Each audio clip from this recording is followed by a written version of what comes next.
Salam, puji Tuhan, selamat malam Bapak Ibu Saudara semuanya.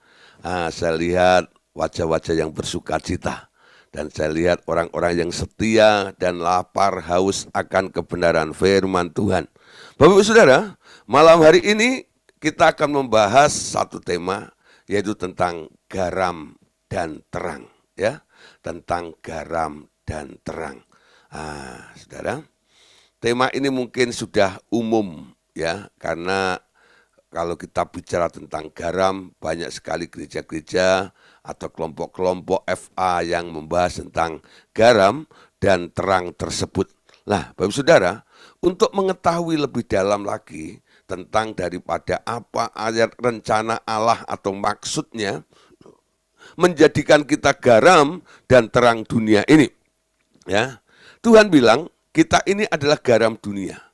Dan kita juga adalah terang dunia. Orang percaya ternyata diberi dua predikat yang luar biasa oleh Tuhan Yesus. Jadi predikat garam dan terang dunia ini yang memberikannya adalah Tuhan Yesus. Yakni garam dan terang dunia tersebut. Dialah yang memberitahu kepada Anda dan bahwa Anda adalah garam dan terang dunia. Amin. Jadi ini adalah pemberian predikat yang diberikan oleh Tuhan Yesus sebagai kepala gereja bagi gerejanya atau kita semuanya. Dan dia memberitahu kepada kita semua bahwa kita adalah garam dan terang dunia. Amin. Nah, hal ini harus Anda terima begitu saja. Tanpa Anda harus berusaha menjadikan diri Anda garam atau terang dunia. Ia yang menjadikan Anda seperti itu. Kenapa? Sejak seorang dilahirkan baru, ternyata terang itu telah berada di dalam Anda dan juga ia telah memberikan garam itu di dalam Anda. Sekarang, bagian Anda adalah memelihara agar terang itu tak terhalang oleh jiwa Anda dan garam itu tak kehilangan asinnya. Mari kita buka dulu ayatnya dalam Matius pasal 5 ayat yang ke-13. Kamu adalah garam dunia. Jika garam itu menjadi tawar, dengan apakah ia diasinkan? Tidak ada lagi gunanya selain dibuang dan diinjak oleh orang. Nah, ayat 14 katakan, Matius 5:14, kamu adalah terang dunia. Kota yang terletak di atas gunung tidak mungkin tersembunyi. Nah, Bapak Saudara, sekarang kita tahu bahwa predikat tentang garam dan terang itu adalah pemberian dari Tuhan Yesus kepada kita semuanya. Itu diberikan kepada setiap orang yang sudah mengalami kelahiran baru. Kenapa?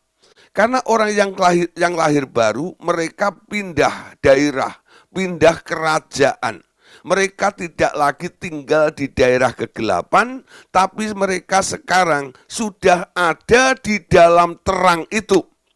Kedua, ketika kita menerima Tuhan Yesus, ya, Yesus itu disebut oleh Yohanes Pembaptis, terang yang sesungguhnya sudah datang.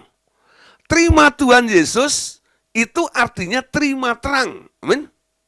Ya, jadi ada dua faktor, ada dua hal yang perlu kita pahami bersama-sama.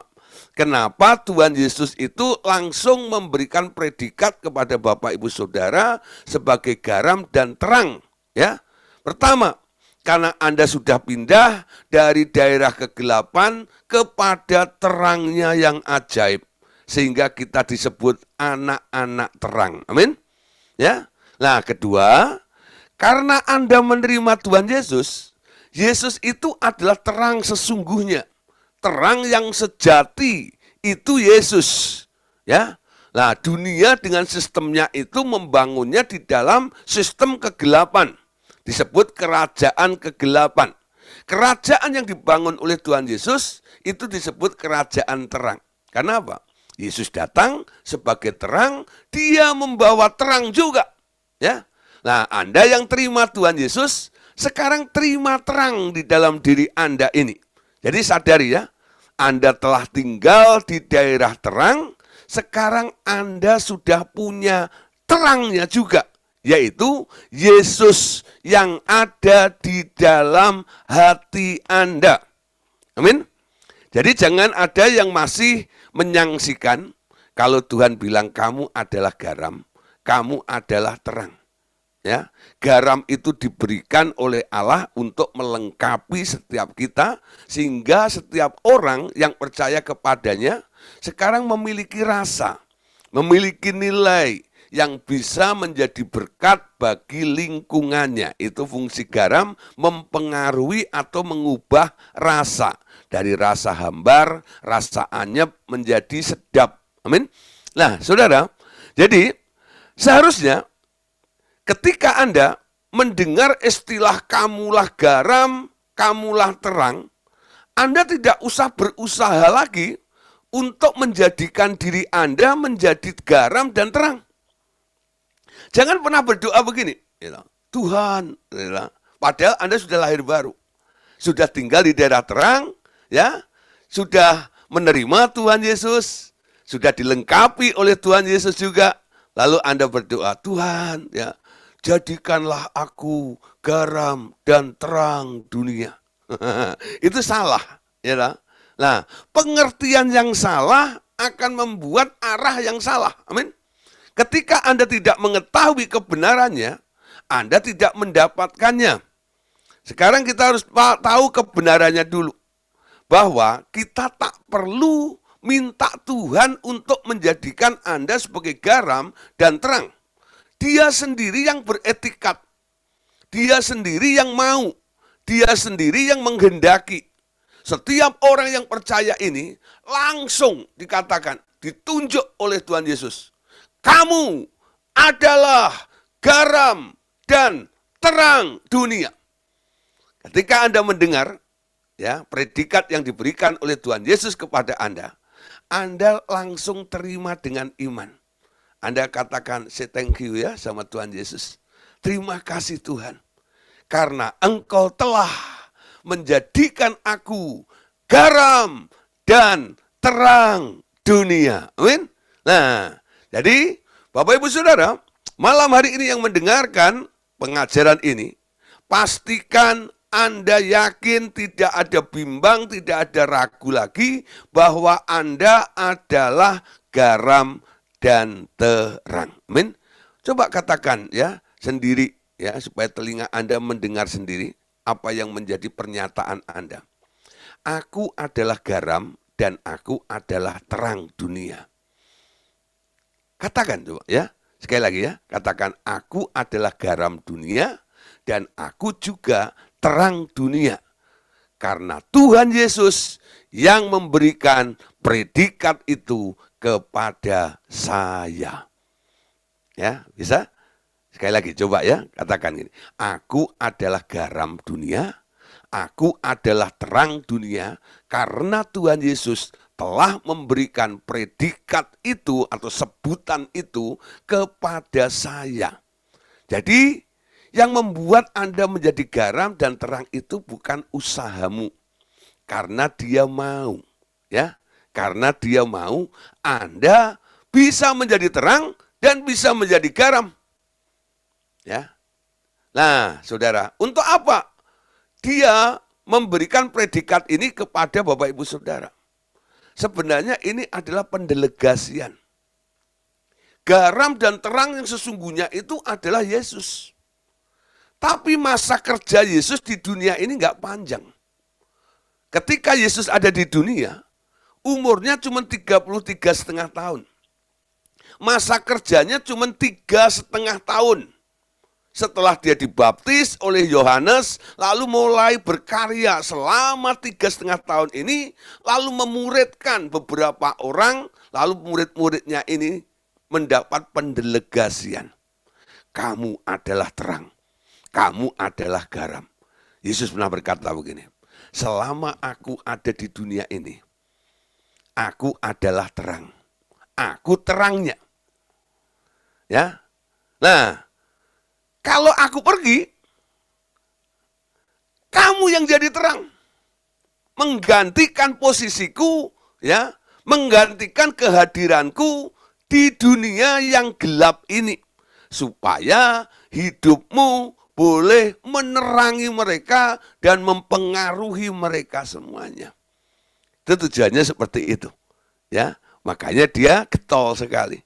Menjadikan Anda menjadi terang dan garam untuk mewakili kehadirannya, manifestasinya di dunia yang penuh dengan kegelapan ini.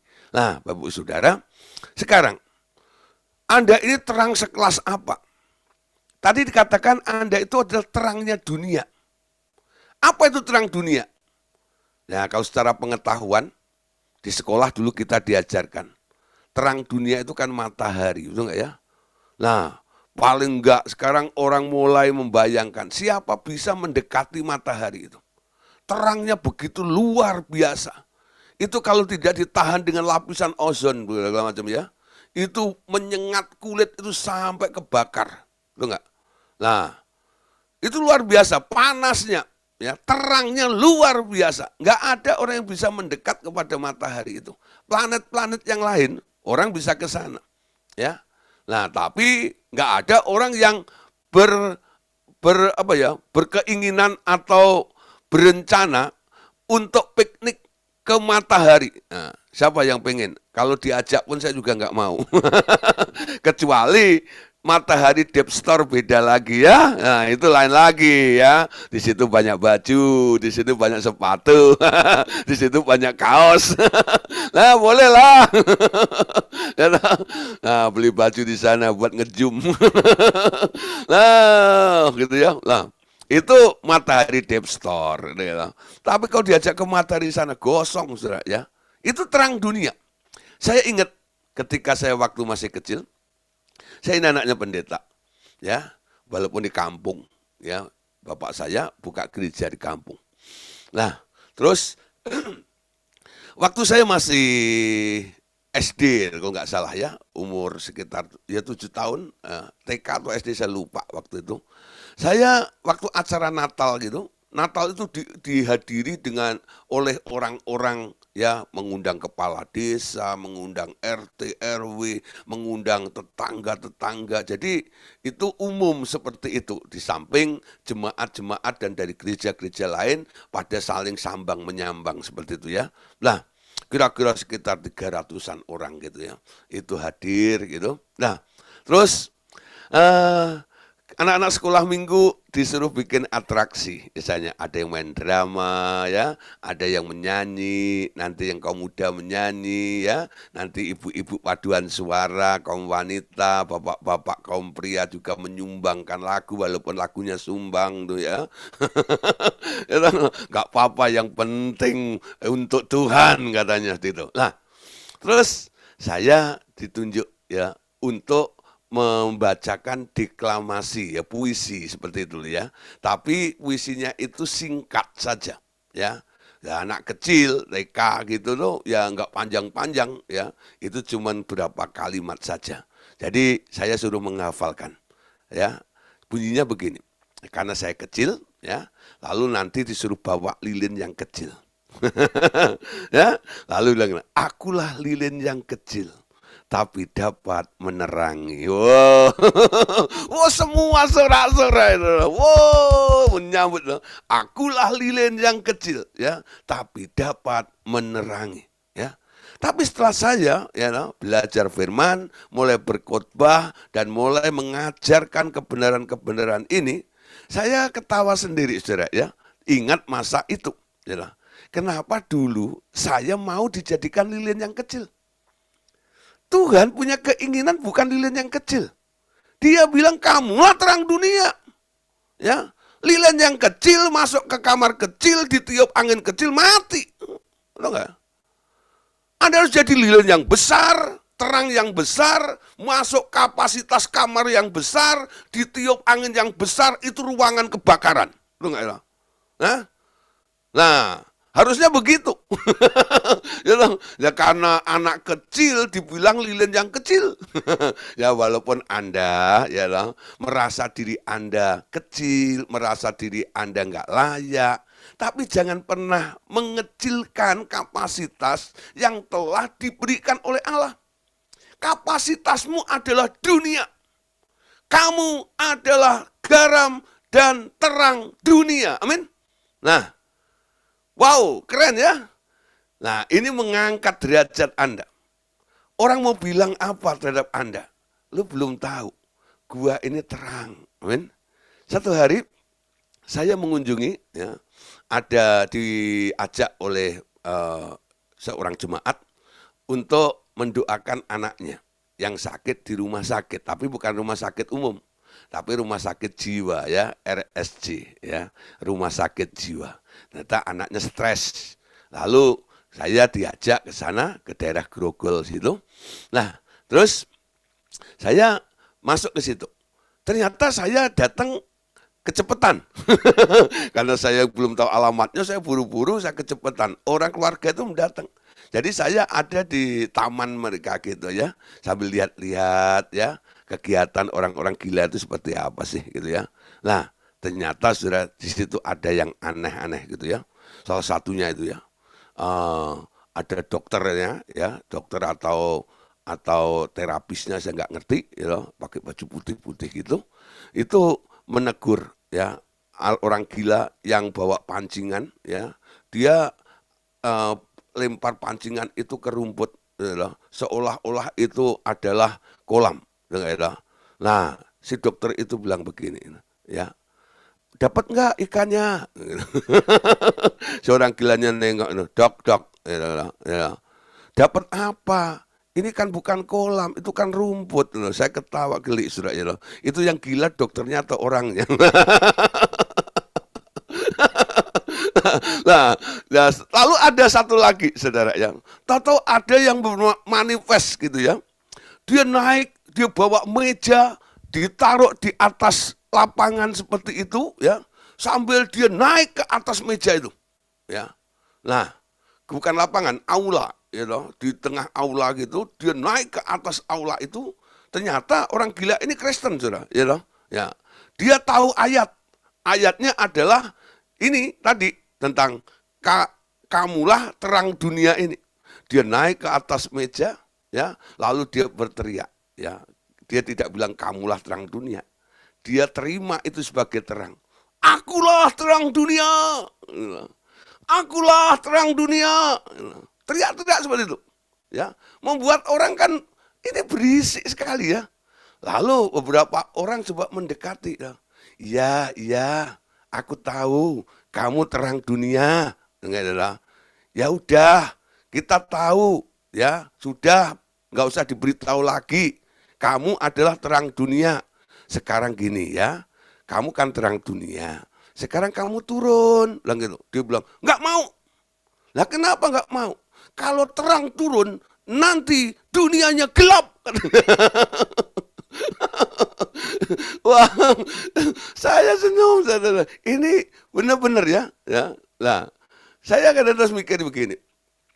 Banyak orang nggak menyadari bahwa dirinya terang. Kalah sama orang gila. Orang gila saja, dia sadar dirinya adalah terang dunia, bahkan dia ngotot terang itu nggak boleh padam. Dia mencoba untuk naik ke tempat yang tinggi supaya terang itu kelihatan, bahkan ketika dia disuruh turun pun dia tidak mau. Ya, Anda nangkep, saudara, apa yang saya ceritakan ini? Ya. Nah, saya bandingkan dengan orang yang nggak waras. Orang gila aja bisa bertindak seperti itu. Kita sebagai orang yang normal, yang mengerti dan mengasihi Tuhan, yang sekarang malam hari ini memahami bahwa Tuhan telah memberikan predikat kepada Bapak Ibu Saudara sebagai terang. Bagaimana? Ya, apakah Anda merasa diri Anda itu terang atau bukan? Dan terang itu harus diapakan? Nah, banyak orang menutup terangnya dengan gantang. ya. Terangnya tidak bisa berdampak menerangi lingkungannya. Kenapa? Karena dia sibuk dengan urusan kebutuhannya sendiri. Saudara, saya kasih tahu, ya. Semua manusia itu punya kebutuhan masing-masing. Kalau Anda hanya sibuk dengan urusanmu masing-masing, Anda tidak bisa memanifestasikan, memancarkan sinar terang yang ada di dalam diri Anda itu. Amin. Tuhan berkata, serahkanlah segala kekhawatiranmu. Allahku sanggup memenuhi semua kebutuhanku. Semua persoalanmu, dia tahu kamu membutuhkannya. Kamu memerlukannya semuanya itu. Anda dijamin begitu luar biasa oleh Tuhan, supaya tidak fokus kepada keadaan Anda. Amin. Ada orang, ya, saya ajak untuk bersama-sama menginjil, ya, bersaksi. Karena dia punya kesaksian sebenarnya. Lalu mau saya bawa, ya saya ajak untuk kalau saya pergi atau saya khotbah di mana gitu. Mereka selalu beralasan, Pak, ya, nanti Pak, kalau masalah saya sudah beres, saya akan bersaksi. Ya, kalau belum beres, ya nggak bersaksi. Kapan beresnya? Masalahmu nggak bakal beres-beres, amin. Tapi ketika Anda mulai fokus dengan Tuhan, Anda lihat, masalah itu pun nanti akan diterangi dengan terang yang bermanifestasi melalui diri Anda. Masalahmu menguap sendiri. Masalahmu hilang sendiri. Kalau Anda fokus dengan masalahmu, itu gantang yang menutupi terang di dalam hidupmu itu. Sehingga terangnya tidak pernah bisa menerangi sekitar Anda. Amin. Mari kita mulai belajar. Hidup untuk Tuhan, lalu hidup untuk sesama. Amin. Jadi prioritasnya begitu. Hidup untuk Tuhan, hidup untuk sesama. Lah untuk diri sendiri. Kalau Anda taruh kebutuhanmu di nomor yang terakhir, nanti Tuhan sendiri yang akan memperhatikan kebutuhanmu. Anda tak perlu memperhatikannya. Tuhan yang memperhatikan kebutuhanmu. Amin. Mulai belajar seperti itu. Ya. Nah, jadi persoalan itu tak pernah berakhir, tak pernah berhenti. Fokus kepada masalah hidup kita sendiri, itu ibaratnya terang yang ditutup oleh gantang. Percuma Tuhan memberikan predikat gantang kepada Bapak, Ibu, Saudara. Amin. Nah, oleh sebab itu, ya, Anda sebagai garam juga begitu. Jangan sampai rasa asinnya itu hilang. Kenapa orang kehilangan rasa asin? Cuma satu, kecewa. Ya, kecewa. Orang kalau sudah kecewa, hidupnya hambar. Di sini saya perhatikan nggak ada wajah-wajah kecewa, ya. Karena apa namanya? Gambarnya tertutup semua. Gak kelihatan. yang kelihatan ada beberapa orang. Nah, saya nggak tahu wajah-wajah Bapak Ibu Saudara, jadi saya nggak bisa mengamati, ya. Sebenarnya begini, ya. Kalau Bapak Saudara bisa menampilkan wajah Bapak Saudara, itu sangat membantu. Ya, saya khotbah dengan seseorang, bukan dengan tulisan nama, sebenarnya begitu, ya. Nah, itu bagus. Nah, baru nongol kan? Ya. Nah, betul. Ya, saya tahu. Ya, dari sini ekspresinya kan ada. Oh, Bu Eva senyum. Oh, Bu Lani, ya, luar biasa, gitu ya. Bu Sumarni, ya. Oh, mulai nih. Yang lainnya nggak tahu tuh. Ya sudah, belum mandi kali, ya. Pak Andreas, sebut-sebut satu. Bu Yuni. Nah, Pak Roy, nah, dokter kita, salam. Nah, ini terang dan garam nih, amin. Ya, nah kembali ke sini, ya. Saya melihat wajah-wajah yang tidak kecewa, amin. Orang yang kecewa cenderung hidupnya hambar. Kenapa orang kecewa? Karena dia punya keinginan, lalu keinginannya tidak tercapai, lalu marah, lalu kecewa. Mungkin Anda berharapnya hubungan Anda dengan orang, ya mungkin itu orang yang sesama rekan bisnis Anda, atau mungkin ya itu mungkin senior atau kakak rohani pembina Anda, gembala Anda, ya. Nah mungkin ya, apa yang Anda harapkan dari mereka tak terwujud. Lalu ya, Anda kecewa. Anda kecewa karena ulah orang, tapi ujung-ujungnya Anda menolak Tuhan, bukan? Ya, kadang-kadang ada orang kecewa, udah nggak mau baca Alkitab, udah nggak mau ke gereja, ya. Nah, satu hari ketemu dengan saya, kenapa kamu mengurung diri seperti ini? Kenapa kamu kecewa? Bilang gitu, Tuhan nggak baik. Loh, sebenarnya kenapa? Iya, saya bisnis, saya ditipu oleh teman saya, segala macam gitu. Loh, kenapa? Hubungannya apa teman Anda dengan Tuhan? Iya, teman saya ini ya, dia pembisnis tapi juga rohaniawan. Dia buka gereja juga.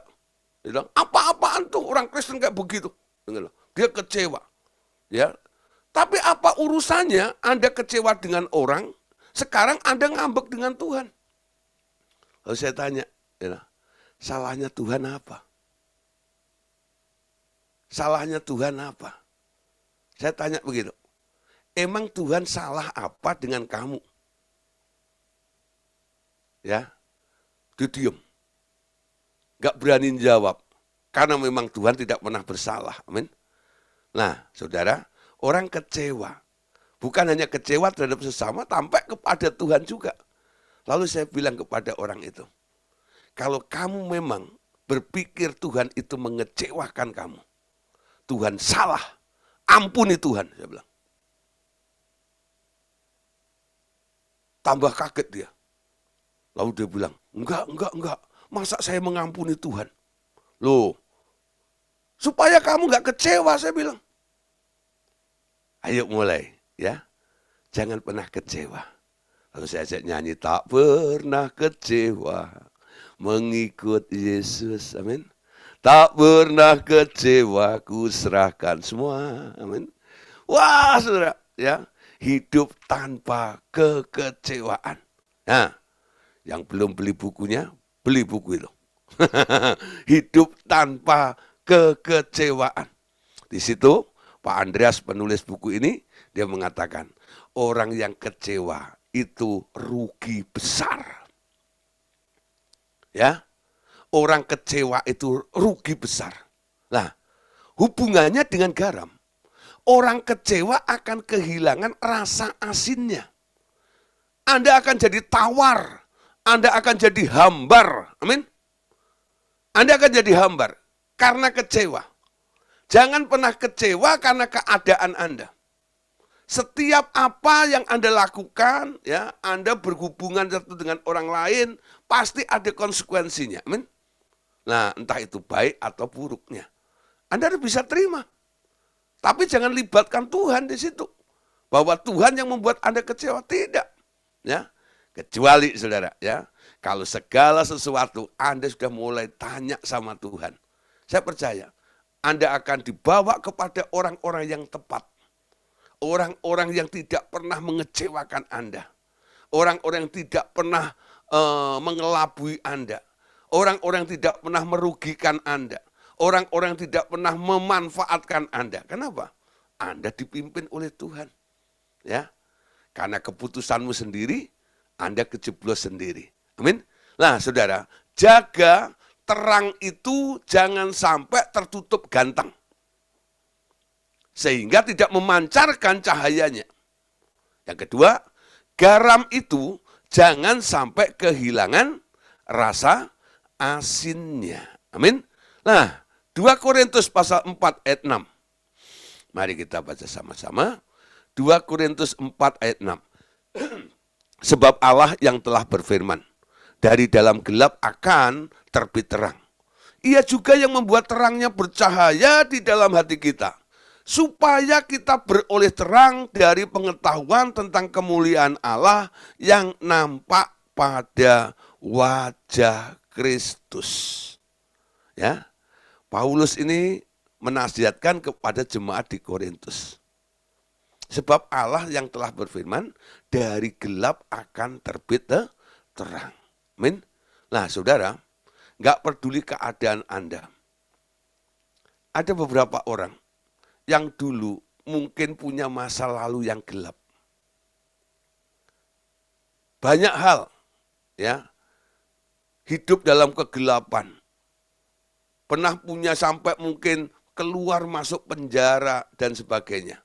Mungkin dulu ya dia buka usaha, usahanya dinamakan tisani, tipu sana, tipu sini, ya. Nah, tapi setelah dia bertobat, terima Tuhan Yesus. Paulus bilang, jangan kamu terpuruk dengan masa lalumu. Itu masa kelammu.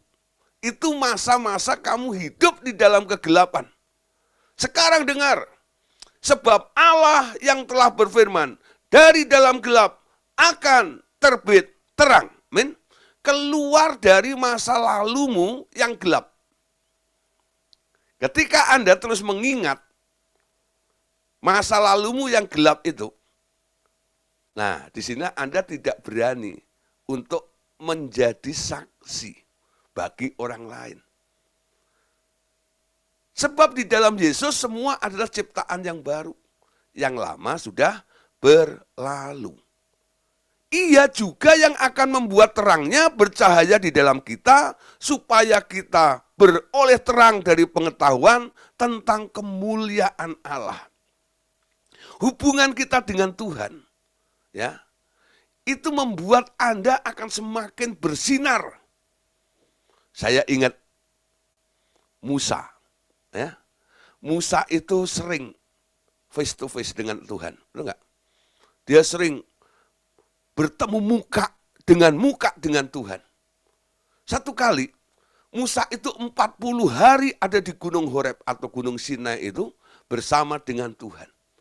Ketika dia turun dari gunung itu, seluruh bangsa Israel itu berkata gini, Pak Musa, tolong tutupin wajahmu itu.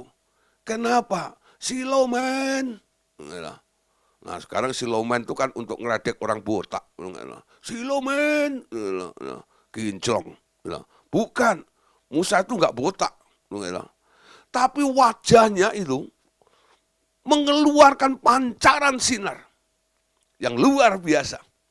Sehingga bangsa Israel nggak tahan menatap wajahnya Musa.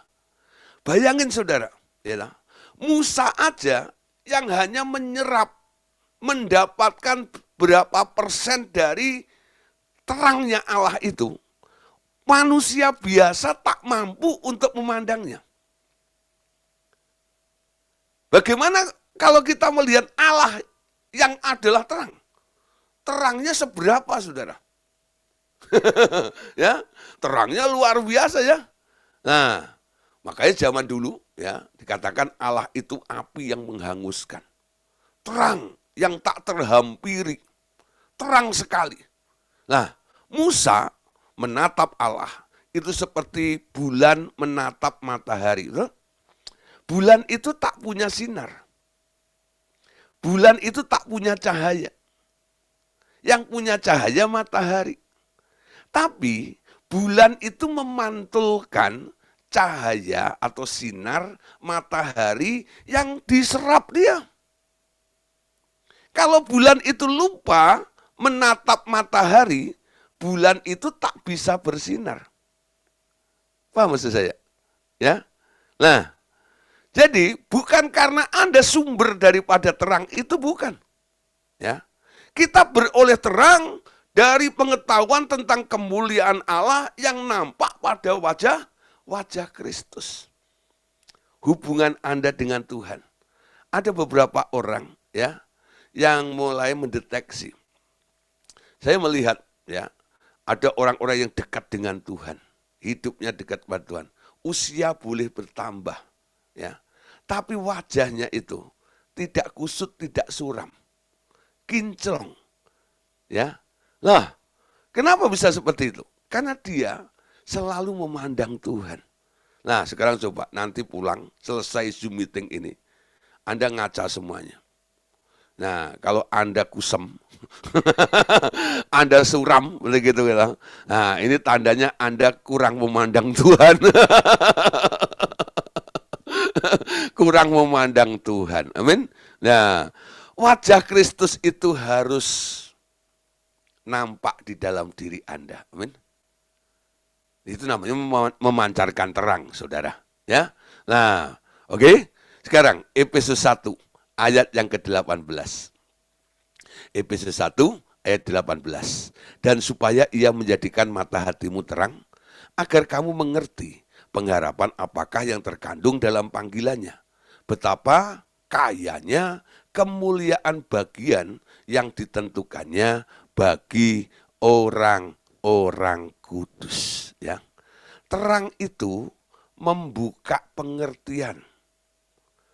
Ia menjadikan mata hatimu terang. Apa itu mata hati, saudara?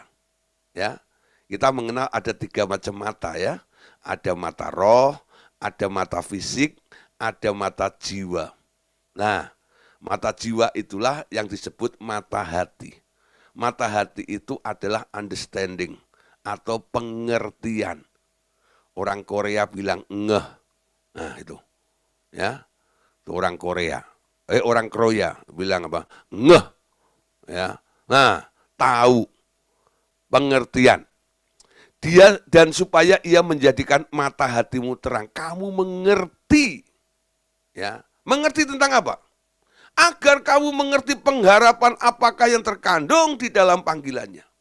Ketika Tuhan memanggil kita, Tuhan memanggil kita dalam pengharapan. Amin. Ikut Yesus punya pengharapan. Yeremia ya 29 ayat 11 katakan, rancangan-rancangan yang ada padaku bukan rancangan kecelakaan, tapi rancangan yang membawa kamu kepada masa depan yang penuh dengan pengharapan.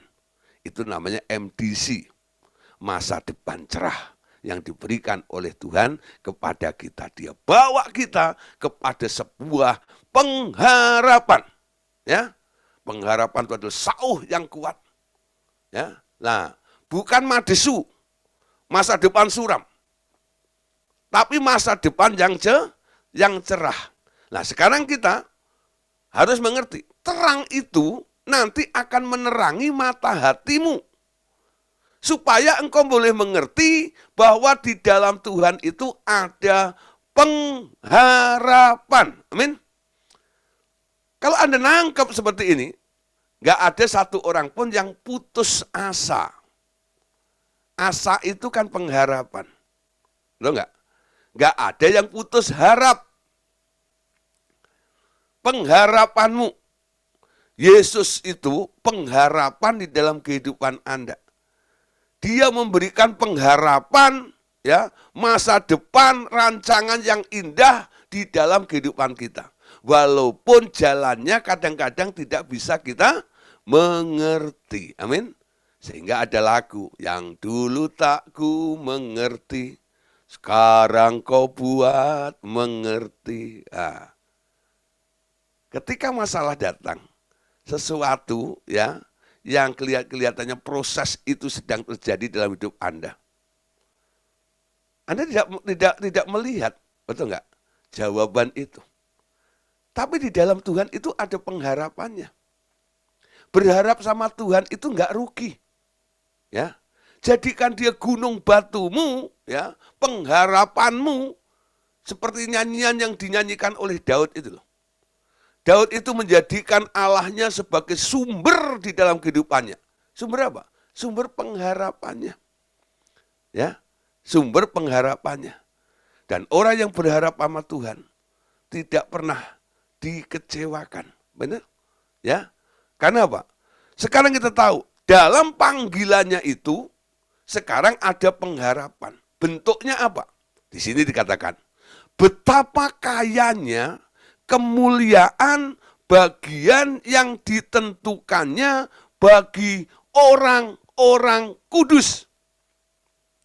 Betapa kayanya kemuliaan bagian yang ditentukannya. Bagian apa sih sebenarnya? Nah, ini ada yang kurang. Ya, dalam bahasa Inggris ada kata inheritance atau warisan. Bagian warisan yang ditentukannya bagi orang-orang kudus. Jadi dia memberikan warisan kepada Anda dan Anda dapat bagiannya.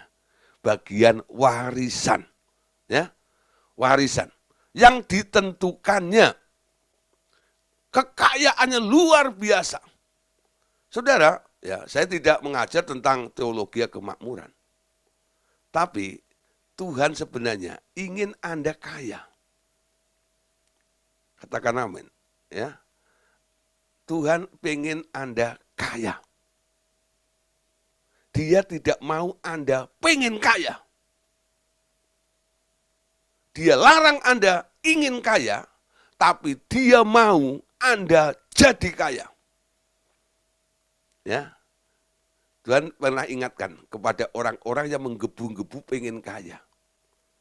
Tahu nggak resikonya atau konsekuensinya orang yang pengen kaya? Mereka akan jatuh ke dalam berbagai pencobaan. Dan itu survei membuktikan. Yang pakai rompi oren tuh ya. Kuning atau oren tuh? Oren ya. Nah, itu karena apa? Dia pengen kaya. Ya, yang bukan bagiannya diciak. Diambil juga. Akhirnya dia harus mendekam di bui seperti itu. Pengen kaya, berjatuh dalam berbagai-bagai pencobaan. Saudara, ya, menjadi kaya tidak salah. Karena Tuhan pengen Anda kaya. Terang itu harus menjadi blessing. Bagaimana Anda bisa menjadi berkat kalau Anda sendiri kurang? Hidup dalam kelimpahan. Tapi bukan mengejar. Itu merupakan pemberian. Ketika Anda mengerti pengharapan yang ada di dalam panggilannya itu, ya, mata hatimu terbuka, sekarang Anda bisa melihat betapa kayanya kemuliaan bagian yang ditentukannya bagi orang-orang kudus. Ya. Nah sekarang Anda boleh bayangkan, Bapakmu yang di surga itu, hartanya seberapa?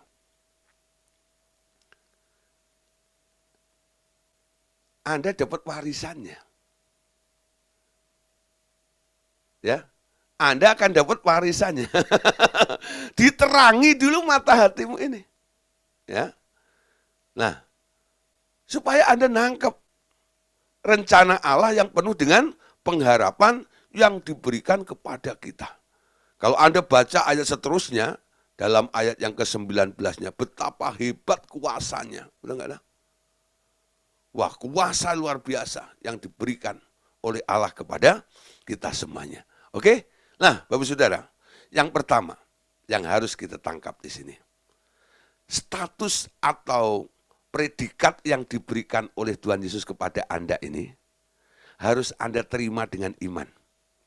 Terima kasih Tuhan, Engkau berkenan telah menjadikan aku sebagai garam dan terang dunia. Amin. Nah, saudara, garam jangan sampai kehilangan asinnya. Terang jangan sampai tidak bisa memancarkan sinarnya. Karena itu dibutuhkan untuk kehidupan semua makhluk di muka bumi ini. Nah, Bapak Saudara, sekarang kita mau melihat tentang garam. Ya, apa sih garam itu? Ada istilah garam perjanjian. Ikatan janji yang kuat antara dua orang dalam bahasa Ibrani disebut beret, ya, atau covenant.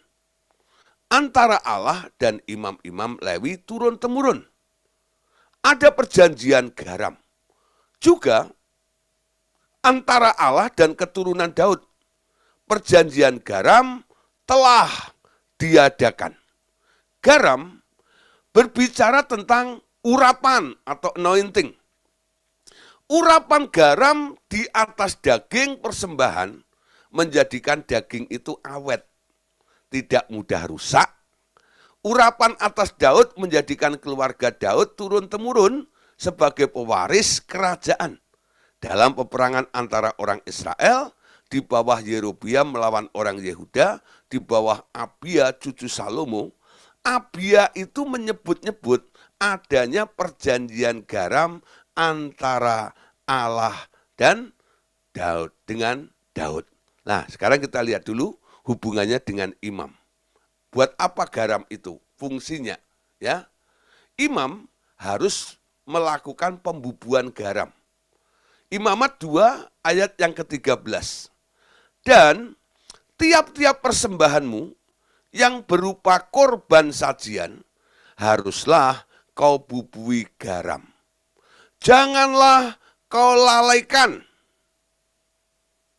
garam perjanjian Allahmu dari korban sajianmu, beserta segala persembahanmu haruslah kau persembahkan garam. Tuhan pesan kepada Musa untuk disampaikan kepada kelompok imam, yaitu suku-suku Lewi yang dipimpin oleh imam besar Harun. Salah satunya pesannya adalah, setiap imam-imam itu mengerjakan tugasnya, yaitu imam halaman, mempersembahkan korban bakaran itu. Tuhan ingatkan, jangan kau lalaikan. Garam perjanjian itu harus kau bubuhkan pada daging itu. Ya. Nah, jadi ya, dulu kan belum ada freezer ya, untuk menyimpan daging supaya awet itu belum ada dulu. Ya. Nah, saudara, ketika binatang itu sudah dipotong, mungkin belum sempat dipersembahkan atau belum dibakar karena waktu mungkin terlalu banyak ya, orang-orang yang mempersembahkan korban, lalu ada daging-daging yang masih numpuk. Yang masih numpuk. Nah, Anda tahu di padang gurun ya, itu kondisinya panasnya ngepol seperti itu. Debunya luar biasa. Proses pembusukan itu cepat sekali di sana. Makanya imam-imam ini harus membubuhkan garam pada daging itu. Untuk apa? Supaya dagingnya awet.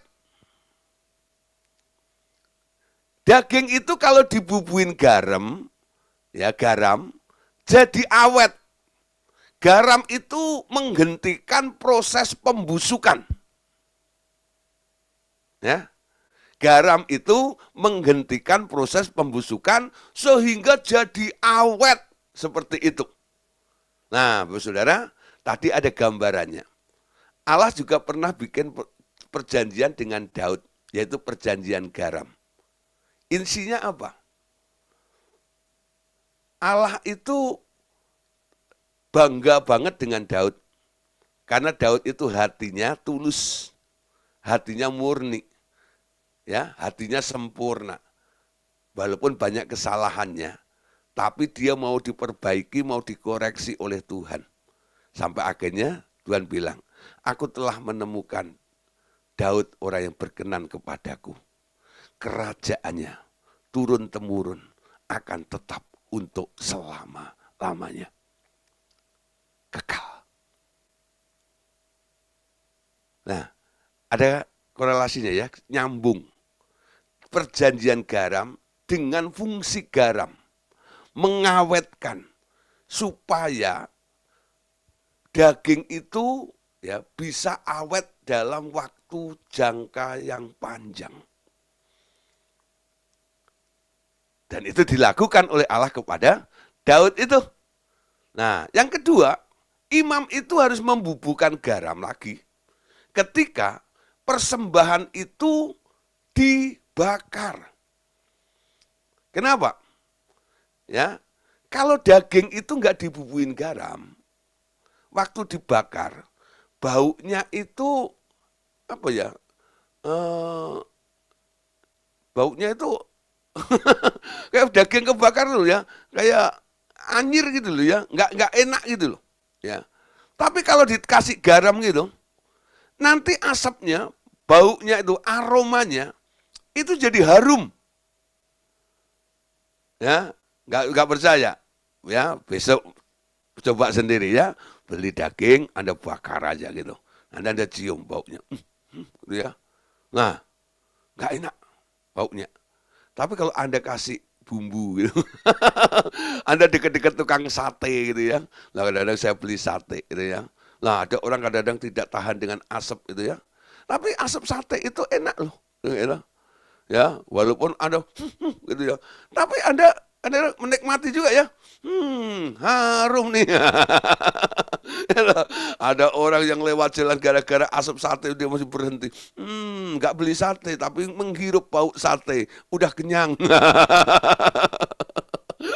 Baunya mengenyangkan. Ya, sengaja dia deket-deket asapnya gitu ya. Lalu sampai di rumah tanya, "Pak, tadi makan sate ya?" Enggak, cuman ambil baunya aja. Tadi saya lama-lama itu dekat dia bakar gitu, makanya kecium seperti ini ya. Baunya harum, enggak ya? Seperti itu. Menjadi korban persembahan yang harum dan itu yang sangat menyukakan Tuhan. Amin. Tuhan suka korban persembahan yang berbau harum. Ketika Tuhan mencium persembahan umat itu, yang baunya harum itu, murka Tuhan surut. Tadinya dia mau menghukum, tapi gara-gara dia mencium baunya itu, dia mengurungkan, aku nggak jadi menghukum bangsa itu. Karena apa? Dia mencium bau yang harum itu. Karena apa? Karena dagingnya dikasih garam, kasih season, kasih bumbunya di situ. Ya, nah makanya Tuhan pesan kepada para imam, jangan kau lalaikan, bubui garam supaya awet, supaya baunya harum. Amin. Bilangan pasal 18 ayat yang ke-19. Segala persembahan khusus yakni persembahan kudus yang dipersembahkan orang Israel kepada Tuhan, aku berikan kepadamu dan kepada anak-anakmu laki-laki dan perempuan bersama-sama dengan engkau. Itulah suatu ketetapan untuk selama-lamanya. Itulah suatu perjanjian garam untuk selama-lamanya di hadapan Tuhan bagimu serta keturunanmu. Ya, Tuhan mengikat perjanjian dengan imam itu ya, dengan apa? Mengatakan Nilo ya, bahwa keturunanmu akan tetap selama-lamanya. Itu ada di dalam perjanjian garam itu. Nah, 2 Tawarikh 13 ayat 5. Tidak tahukah kamu, tidakkah kamu tahu bahwa Tuhan Allah Israel telah memberikan kuasa kerajaan atas Israel kepada Daud dan anak-anaknya untuk selama-lamanya dengan suatu perjanjian garam, ya. Nah, jadi cucunya Salomo ini, ya, cucunya Daud, cucu buyutnya Daud, waktu perang, dia berkoar-koar.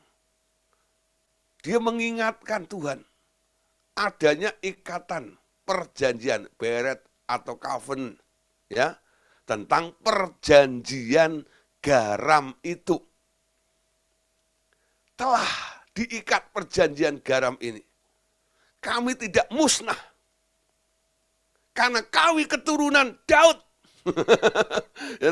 Allah telah mengikat ya sumpahnya, janjinya dalam ikatan perjanjian garam itu bahwa keturunan Daud ini tahtanya tidak putus, akan terus langgeng sampai selama-lamanya. Ya, nah saudara, sampai hari ini kalau Anda merayakan Natal, ya, Anda pasti ya, ada nyanyi Yesus anak Daud. Nah, Yesus anak Daud. Anak Daud. Ya, Daud yang mana itu? Daud yang pernah ngambil istri orang itu. Daud yang pernah mengikat perjanjian garam dengan Tuhan. Amin. Yang mendapatkan ya ikatan perjanjian garam dengan dia. Sehingga tahtanya terus turun-temurun. Diteruskan kepada Kristus. Nah, kita ini keturunan Kristus. masuk dalam kerajaan juga. Tapi bukan kerajaan Daud, tapi kerajaan Kristus. Tapi Kristus nyambung dari Daud, amin. Karena dia keturunan Daud, nyambung terus. Sampai kapan? Sampai akhir daripada langit lama, bumi lama ini. Lalu muncul langit baru, bumi baru, yaitu di kerajaan 1000 tahun nanti. Amin. Nah, saudara, sekarang apa yang harus kita lakukan supaya Anda boleh menerima garam itu? Paulus menganjurkan untuk kita mempersembahkan tubuh. Persembahkanlah tubuhmu. Kita adalah imamat yang rajani, dan Tuhan Yesus adalah imam besar agung kita. Perjanjian garam yang diadakan Tuhan dengan orang-orang Lewi selama-lamanya ternyata mengikat imam-imam Allah dalam perjanjian baru juga. Dengan pengertian bahwa semua yang ada di dalam masa perjanjian lama, semua adalah gambaran untuk kita yang ada di dalam masa perjanjian baru. Garam dalam perjanjian lama adalah gambar dari urapan Roh Kudus yang diberikan ke atas hidup seseorang yang telah mempersembahkan dirinya kepada Tuhan. Sekali lagi ya, garam dalam perjanjian lama adalah gambar dari urapan Roh Kudus yang akan diberikan ke atas hidup seseorang yang mau mempersembahkan dirinya kepada Tuhan. Di sini Allah terikat dengan perjanjian garam itu hingga tidak orang yang mempersembahkan dirinya sungguh-sungguh kepada Tuhan, ia akan menerima urapan Roh Kudus yang menjadikan orang itu adalah garam dunia. Amin. Nah, itu cara Anda boleh menerima garam di dalam diri Anda. Tuhan menerima persembahan itu. Kalau dalam perjanjian lama, imam itu harus membubui daging yang dipersembahkan itu dengan garam. Sekarang Tuhan Yesus sebagai imam agung kita, dia juga punya kewajiban. Tadi kan dikatakan, jangan kamu lalaikan. Semua daging persembahan itu, jangan kamu lalaikan, bubui garam di atasnya. Ingat ya? Jadi Tuhan sendiri yang bilang kepada imam dalam perjanjian lama, setiap daging yang dipersembahkan atau daging persembahan itu harus dibubui garam. Jangan lalai, jangan lupa. Nah, sekarang gambarannya dalam perjanjian baru. Korbannya apa? Hidupmu, tubuhmu.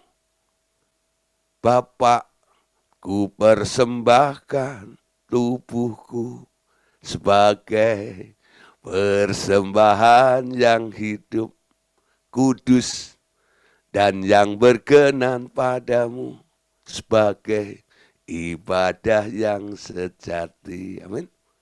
Nah, lagu itu dikutip oleh Paulus, oleh pengarang itu dari tulisan Paulus dalam kitab Roma pasal 12 ayat 1. Perhatikan di sini. Karena itu saudara-saudara, demi kemurahan Allah, aku menasihatkan kamu supaya kamu mempersembahkan tubuhmu sebagai persembahan yang hidup, yang kudus, dan yang berkenan kepada Allah.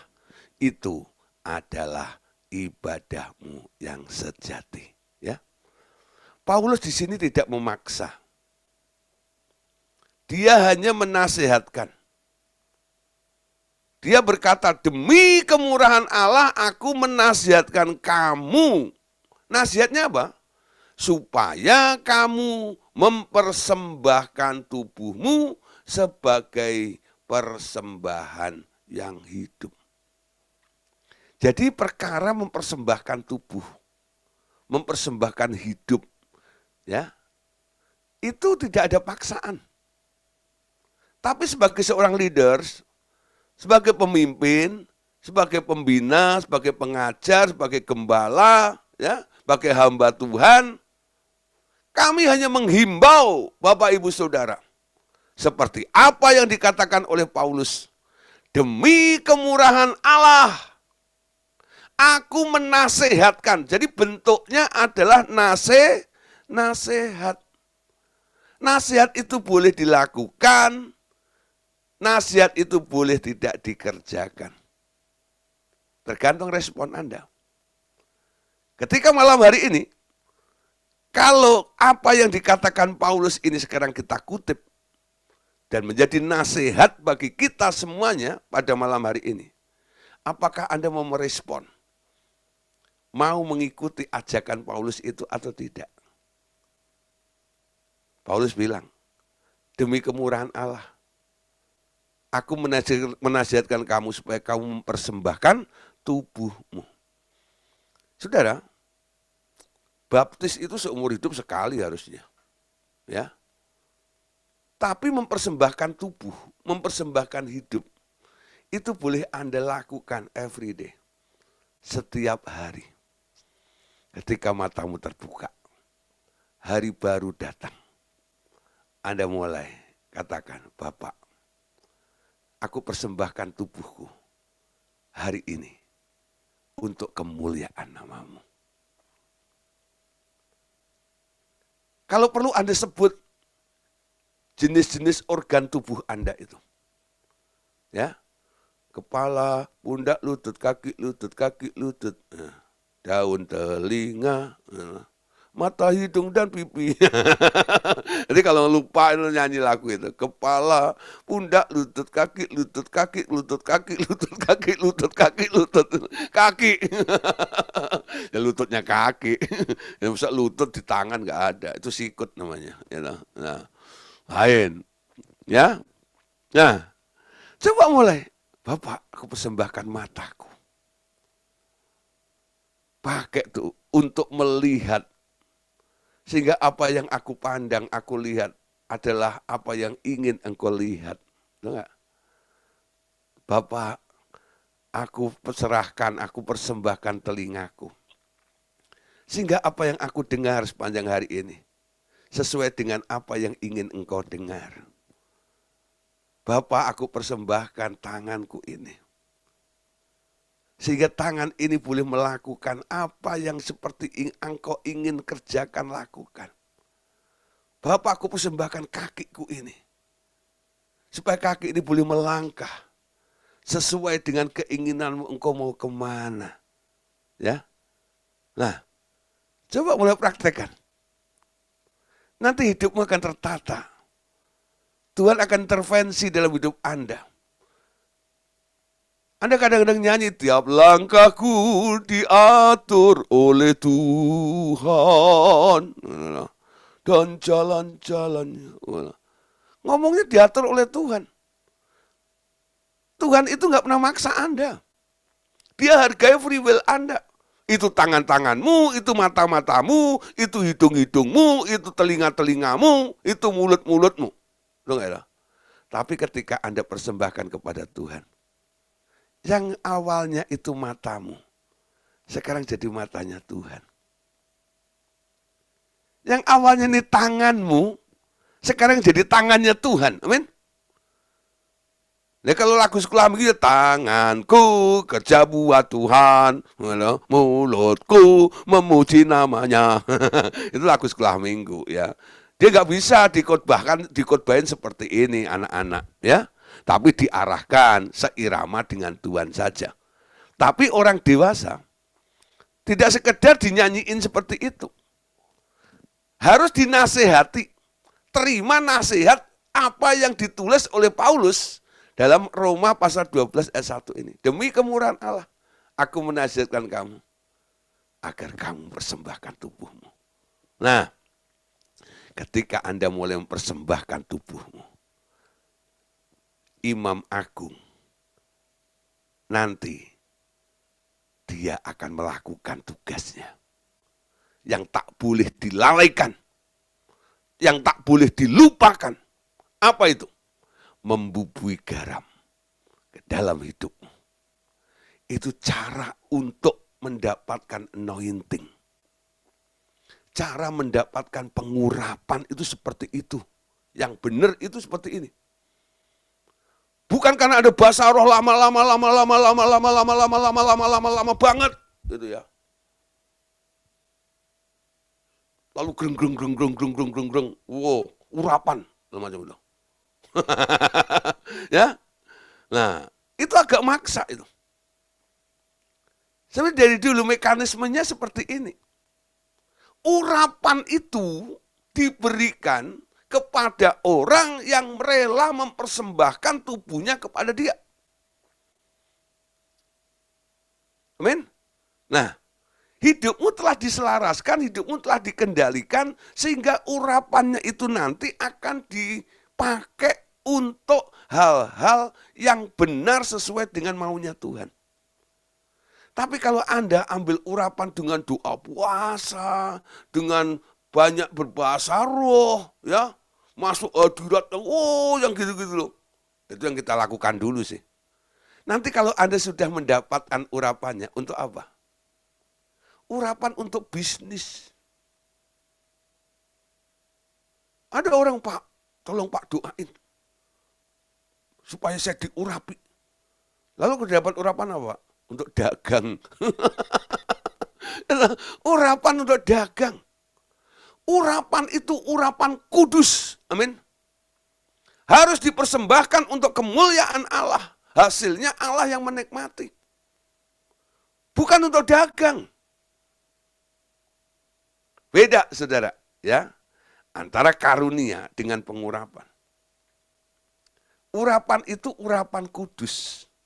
Kalau dalam perjanjian lama, ada nih contoh ya. Urapan itu hanya diberikan kepada orang-orang tertentu. Kepada raja, kepada imam, kepada orang-orang yang mendapat tugas dalam ministry, dalam pelayanan. Ya, satu hari, Saul itu pernah masuk dalam kerumunan nabi. Dia dapat urapan nabi juga. Kesamber nih ceritanya. Ya. Nah, ini bahayanya, saudara. Ada orang-orang seperti itu.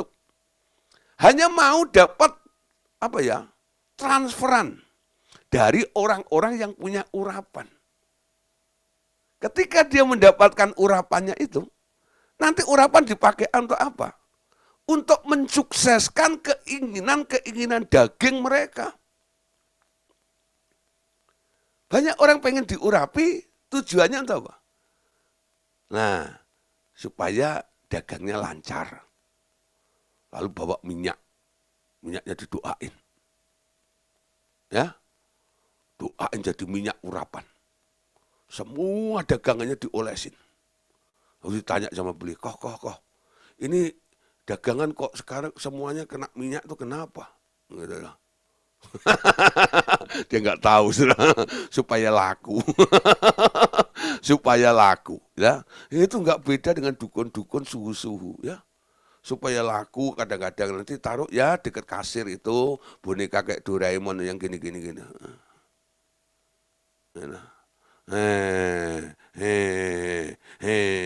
ya.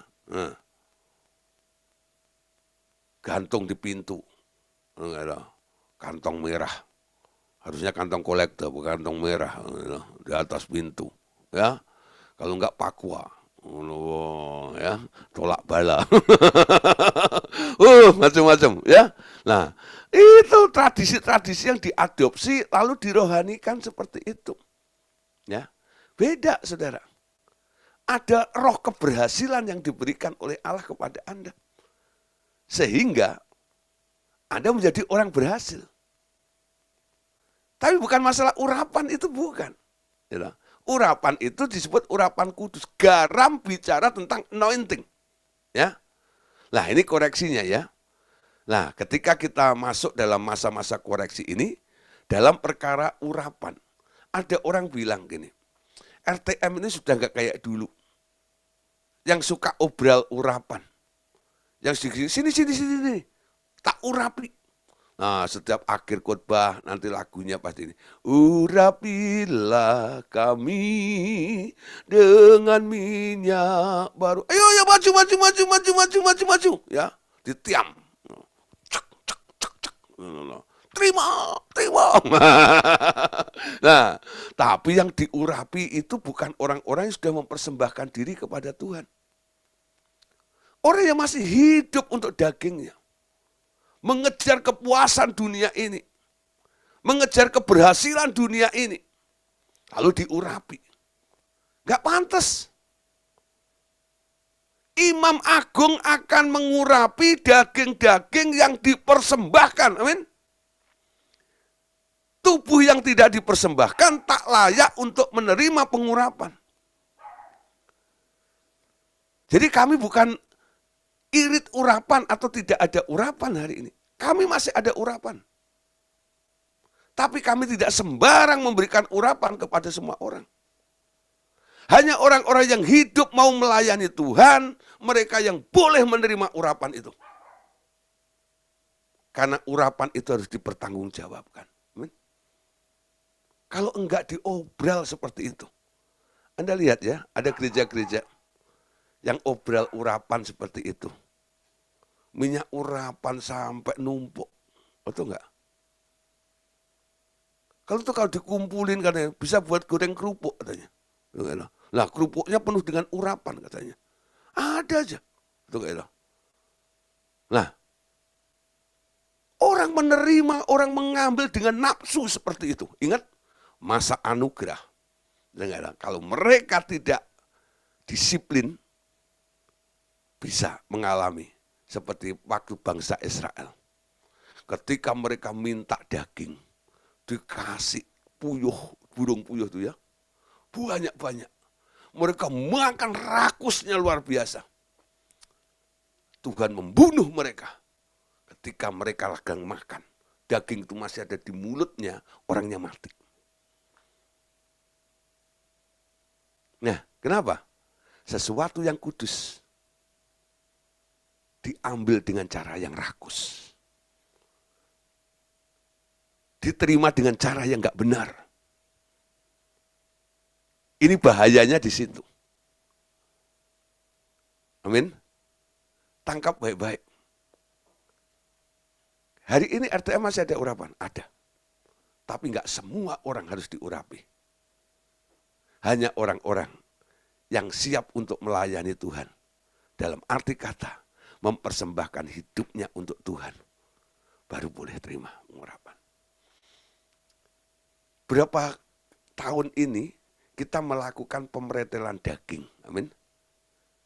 Sengaja kita matikan ambisi Anda.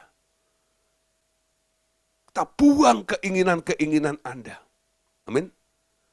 Masuk dalam keinginan Tuhan, menyenangkan Tuhan dan sebagainya. Hidup untuk Tuhan. Ketika semua keinginan di dalam dirimu itu sudah mulai dikikis dan habis. Sampai Anda katakan meskipun dagingku dan hatiku habis lenyap. Engkau tetap Allah, tetap selama-lamanya dalam hidupku. Anda pantas dapat itu. Dapat garamnya. Amin. Dapat urapannya. Amin. Nah, saudara. Jadi program kita ini sekarang kan masa-masa peratelin daging. Nanti kalau dagingnya sudah beres, Tuhan mulai kasih urapannya. Enggak apa-apa. Karena itu perlengkapan.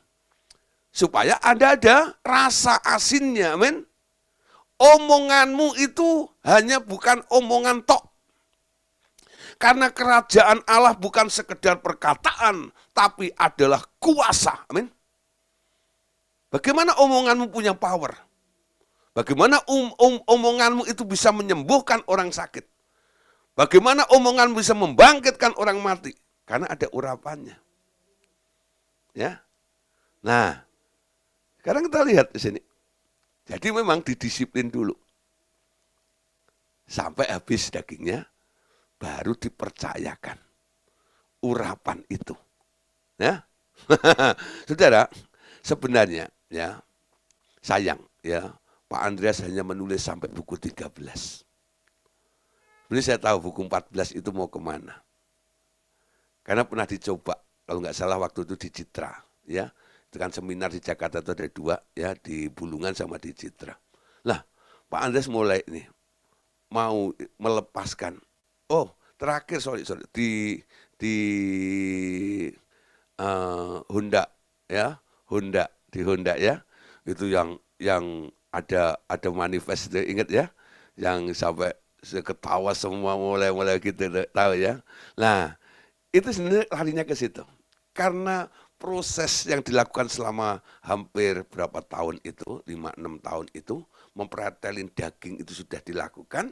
Nah, Tuhan sudah mulai bilang, kamu boleh urapi mereka lagi. Karena urapan itu tidak jatuh ke dalam daging.